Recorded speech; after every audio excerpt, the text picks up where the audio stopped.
Hey, I hope you're doing well today. And today we have the ultimate booking automation. So this is going to be sending those meeting invites to all your clients. You can send your availabilities. You can create new clients. You can do everything with this, making your life a lot easier. So let's get into it. All right. So this is a pretty fancy looking workflow, and it is. Okay, it is because I made it. So let's get into it. So I'll show you how a few of these things work as well. So I'm just going to test the workflow here, and let's get our meeting availabilities for next week, okay? Because we want to know what availabilities we have for next week. So let's just say send my meeting availabilities for next week. So we should go through the motion here, okay? And we should come over here, come down, up through here, and then I get my meeting availabilities. So obviously, this is just using a dummy calendar account, and I'm, filled with availabilities. But normally, if you had, say, lots of slots already booked out, this is going to show you what availabilities you do have based on what is already taken. All right, now let's say I wanted to send a client my availabilities on a specific day for next week. So let's do that now. So we'll test the workflow again. I'll come over here, send Ken my availability for next week, Wednesday, midday. Let's do midday as well. Okay, so we want to see something around 11:30, 12, 1, something like that, right? On Wednesday for next week. So we should come over here, and we have our little agent here sending the availabilities, creating that email, boom, sent it off. That email is sent, and obviously I'm getting feedback in my Telegram as well to inform me of what's happened and where that email has actually been sent. And looking at my email right here, we have an email, and my available slots for next week are Wednesday around midday, and I'm available from 11 a.m. to 2 p.m. on April 30th, 2025. Okay, and then please let me know if this time works for you. And obviously, if they respond back, then boom, we send another automation off that will send those exact dates as well. So jumping back over here, let's send a meeting invite, okay? So we'll test the workflow again here, open up Telegram, and I'll say, a meeting invite for Ken at 11 a.m. Wednesday next week. Yeah, I think so. That's what it was. So we'll watch you go through the motions here. So we're coming down. It's going for next week. All right, now we're at the send a meeting invite agent. Okay, so that's going to be creating the email. We have the booking created. We've generated an invite, which I'll get into soon because that requires some custom code. And we also get that output through our Telegram right here that it's been sent. Now let's go check this email right here. And there we go. We have a meeting invite that's been sent to Ken for 11 a.m. on Wednesday. And we also have a simple add to Google Calendar, which we can click. And then we have the Ken Kai X meeting with Ken Kai. Well, because, I've pretty much sent an email to myself for Wednesday, the 30th of April from 11 a.m. until 12 p.m. And we also have the join with Google Meet invite as well. And obviously, if you didn't want to have an invite with Google Meet and you want to do that in person or something like that, well, you can obviously do that as well. So let's go through how I've made all this magic happen. And yeah, let's get into it. You might have seen me go through aspects of this workflow the other day as well, but I've improved it. I've made it even better. I've added a lot of different little things in here as well, just for safety reasons as well. So obviously here, we're starting with a Telegram trigger. Now, can I use WhatsApp? Can I use Slack? Yes, of course you can. The reason why I use Telegram is because it's very easy to create new bots to get it all integrated with n8n. It's a very simple setup. But essentially, we're starting with a Telegram trigger right here. Okay, so I'll just open this up. And I'm just connected to my bot here. We're triggering with the star. The star essentially means anything, okay? So anything that I send to this actual Telegram trigger, so anything that I send through Telegram would be picked up on. But essentially, in this case anyway, it'd probably be a good idea just to say message. Because, we probably wouldn't send a photo to Telegram, right? But in some cases, you might want to use voice as well, and you could certainly add voice to this. So you know what? I'm going to click on the star again. So now, after that, we're going through a router. And could you use a switch node? You certainly could use a switch node. But there are cases where you don't always type the same thing. And if you're using a switch node, that means you're kind of defining what commands only to use When you use a router though, it's doing what a switch node would do, but using natural language, how we actually speak, we might even have typos and things like that. That would allow this to route it still to the correct actual, path. Okay, so we're just using a router node right here. Okay, so we see here I have the message which is coming in from Telegram. Okay, so that message that I'm sending here is using this expression, which is dynamic and it's always changing based on what I send it. Then I have 3 categories right here. Okay, so I have one for creating a contact, because in some cases we might just we might meet someone new and we just want to create a contact just so we can further email them later on, so on and so forth. Everything in relation to emails or scheduling, okay, will be passed through this one. And then help as well. So we have a help like, how do I even use this tool? Like, let's say you forgot how to use it one day for some odd reason, and you just type in help, send that, and that's actually going to send it down to the helper, who's going to provide feedback and kind of give you instructions on how to use this automation in the system. So coming down over here now, we're getting our Google Calendar events. Okay, so essentially what's happening here is that all the events that I currently have are being output here. Okay, so we see right here, I'm doing a return all, meaning it's returning all the events that I have in the last 2 weeks. So we see here it's from now, from like today's date, and now plus week 2. Now you could set that as 3, you could set that as 1. If you only wanted to do like the last week, you could certainly set it as 1. I like to do 2 weeks because that gives me, I could send, availabilities or a meeting invite to a client, let's say for next week, and it might be Friday today. So that's where it comes in useful. But yeah, you could certainly set that to what you would like as well. So now it's going to get a little bit more confusing because we're going to start using some custom JavaScript code. And this is why I keep saying that you got to start using this as well in your automations, with your agents, everything. And all we're doing here is that I have the European time zone here, okay? And I'm just taking this time zone and I'm just converting it into a Brisbane time zone, okay? So that's essentially what's happening here. Moving on to the this week and the next week code node. If I open this up, all of these times here, okay, are now being output like this. So they're put into, more neatly displayed start times and end times. And then in this one here, we have the availabilities. And this is just outputting everything in an array that, makes everything really easy and, to actually look at, okay? So we have everything here. And the reason why we want to do that is because we're going to be passing this over to a LLM chain. So I need all that data to be readable by the LLM chain, by the model, the AI model, or the agent. You might use an agent.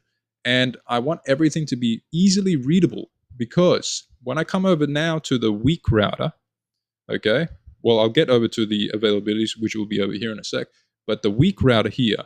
So based on what I've sent as well, all this is doing is just outputting through the categories here. So this one here would be for this week, okay? Then it'll send it to the this week's path. And if it's for next week, it'll send it to next week. Now, obviously, this one is for next week.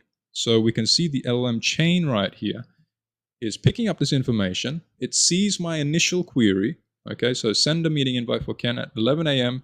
Wednesday next week.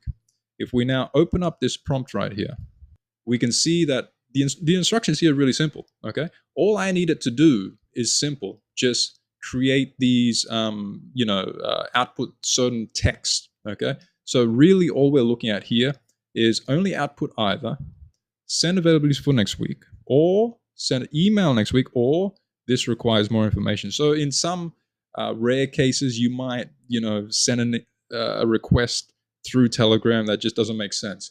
If it doesn't make sense, it's going to use this requires more information and kind of give you like a feedback, that you should be more clear in your request. Now, once that is output, okay, it's going to come through a switch node now. Now that we've set very clear, defined pieces of text that we want to use, a switch node makes a lot more sense, right? We wouldn't use another router or a text classifier here. We can use a switch node. So in this case, if the text is send email next week, we see right here, okay, so we see the JSON.text, which is this right here being dragged over here the expression. Now we see send email next week, and then is equal to send email next week. And that way it's going down this right here, which is going to be next week. So once we get over to next week, it pops onto another switch. But let's say, for instance, we need more information. Well, that's where it'll come down here, and then we'll actually request that information. Or if we were asking for availabilities for this week or next week, that's when it'll jump up over here, okay? And then it will actually convert those dates into a more humanly readable format, because if we just jump back over to, we'll just go over here really quick. These are called ISO 8601 format, okay? So you'll see that it's kind of like, has a Z on the end, and it's not really, quickly readable for a human, okay? Yes, you can read it, I understand that, but I'm just saying, like, we want them to be a lot easier to read. And that's why going through this code right here, we're converting that into dates and times that are going to be really easy for you as a user to read. And just giving you an example, this is what I mean, okay? So we have next week's availabilities here, for instance, and we can see, okay, the date, and then it's just 1, 9, 10, 11, you get the idea, okay? Rather than having this line of text that just, the hell am I looking at? This just makes it a lot easier. Now we're jumping over here, we go through that switch, okay? So we're going from a switch to another switch, okay? And all this one is doing is just saying, okay, is this for this week or is it for next week? Oh, okay, it's for next week. We can see that it's being passed next week right here. And then we're going through an LLM chain for next week, okay? So in this one in particular, all this is doing now is just taking that initial message. That's a message that I sent initially through Telegram. And we can see here, again, a very, very simple prompt. Your primary goal is to suggest available meeting times based on the user's request. Okay, so based on my request, it's then going to analyze all of these availabilities, which are available for next week. And then it's going to output 4 dates, okay, with no other commentary.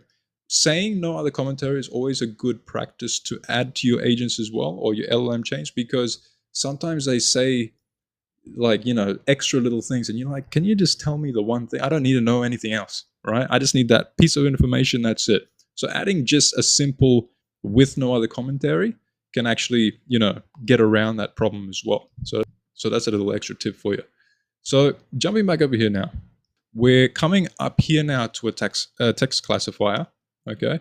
So this text classifier here is just analyzing my initial actual query, okay? So this is, again, why I'm not using a switch right here, okay?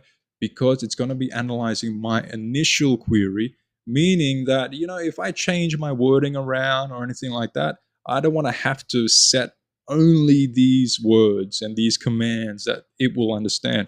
When we're using a text classifier, okay, this is going to understand based on, what I'm actually saying. So I don't have to say, send a meeting every single time. I might say, make a meeting, create a meeting, right? And it's going to be able to understand that. And we're going through a category here called available dates. And we also have a category for meeting invite. So yeah, basically in this case, when we're sending the clients our availabilities for like this week or next week or whatever it may be, it might be a specific day, it might be a specific time on a day as well. It's then going to go through here and then send it through this branch right here, okay? But obviously in this case, we sent a meeting invite. So this one here will be coming down this branch, and we're going through the meeting invite branch. That's then coming over here down to a send meeting invite. So just jumping over here, we see the initial query, okay? So send a meeting invite for Ken, 11 a.m. Wednesday next week. And then we have the dates available. Now the dates available are coming from the previous LLM chain, okay? So we see these 4 dates right here. These are the dates that this LLM chain has output, because it has access to all of the dates which are created, which are from the Google events which are being returned. And then the code node is actually outputting all the events which are available, okay, that are not taken, okay? So that's the difference. The Google Events calendar is going to return all the events which are taken. So based on the dates which are taken during a work day, let's say from 9 a.m. to 5 p.m., from Monday to Friday, if I have, let's say, half of those dates and times which are taken, it's then only going to output the times which are available. And that's exactly what this is receiving here. This LLM chain is then outputting 4 dates based on my request, which was for Wednesday, okay, at midday. Now, another very important thing, we need to add the now expression in here as well, because if we say Wednesday at 11 a.m. next week, how's the LLM chain, how's the AI going to know what day it even is today? Right? It's just going to think it's back in like 2024, 2023 or something. We need to be passing that expression through so that it can determine what day it is and the date currently is, so that it understands what all of these dates and times actually are as well. So those are coming through. We're sending an email invite with those 4 dates from that LLM chain previously. And here, all we're doing is just creating a simple email and outputting everything in a very simple JSON body right here. Okay, so we have the topic. Okay, we have the name of the client, their email address, the subject of the email. Okay, the body of the email, and the start time and the end time. And that's going to be very important, which I'll just show you in a second as well. So obviously here we're using the Google Contacts. So this is a nice little easy way to handle all your contacts, because I see a lot of people doing it with like Airtable and several other things, but it's just kind of like, what's the point when we have Google Contacts right here? It makes it a lot easier, especially if you're in the Google ecosystem. If you're in the Google ecosystem, you're using your calendar with it, you're using Gmail with it, you're using everything with it. You might as well be using Google Contacts as well.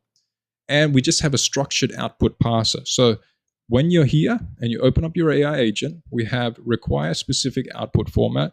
And if we turn this on, okay, this will actually give us the ability to create an output parser that we can see right here. So if we actually click the plus button right there, we would have the option to create a structured output parser.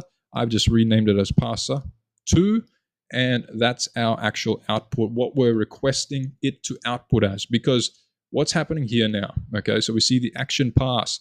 Now, all of these now become singular little items, okay? So they're not all bunched in together in the one little thing.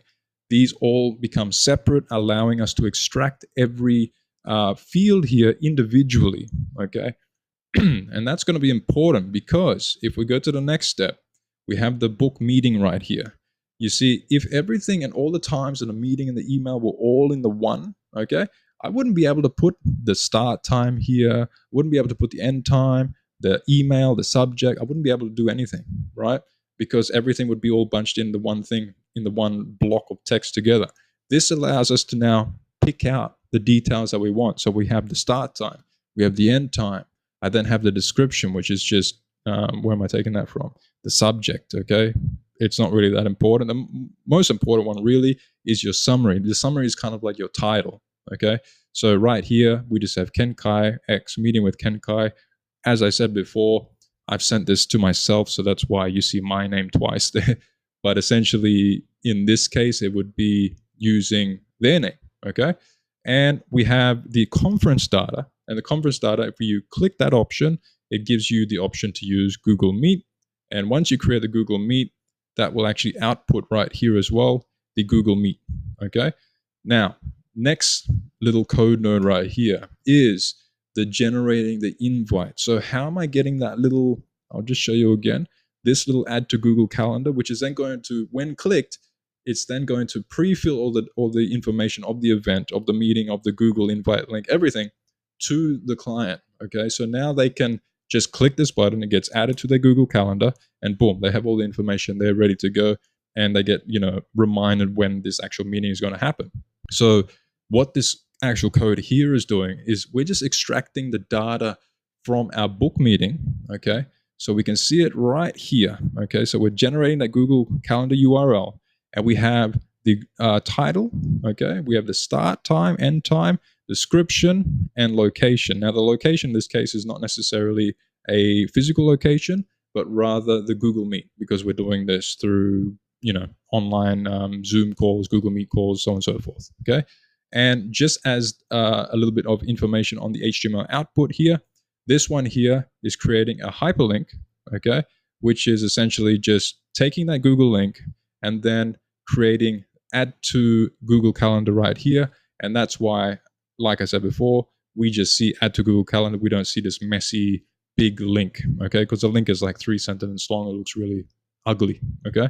So after this is happening, we're getting our HTML invite link, and we also have our Google invite link. And like I said, this is that long, 3-sentence bloody invite link. So it's very ugly. I prefer to have just a simple add to Google Calendar. It's a lot more neat, and it's a lot more, visually easy for people to just look at that and click.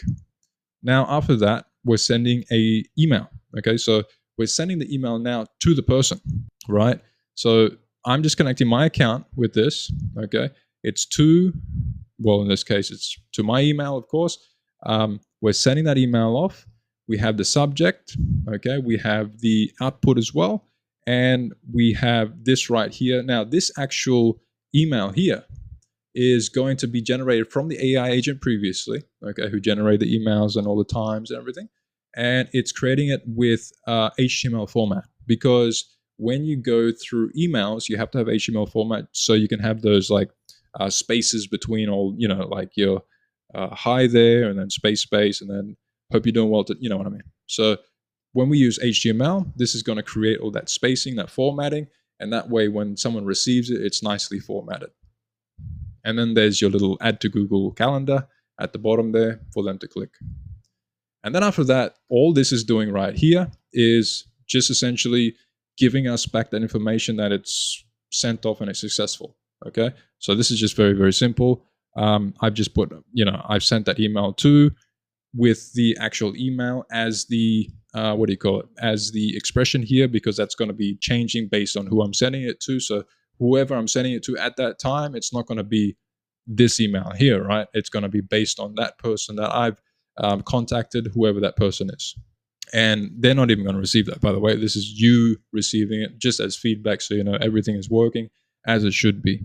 Now, for the large language models that I'm using here, so you'll see that this router here is using 4.1 mini.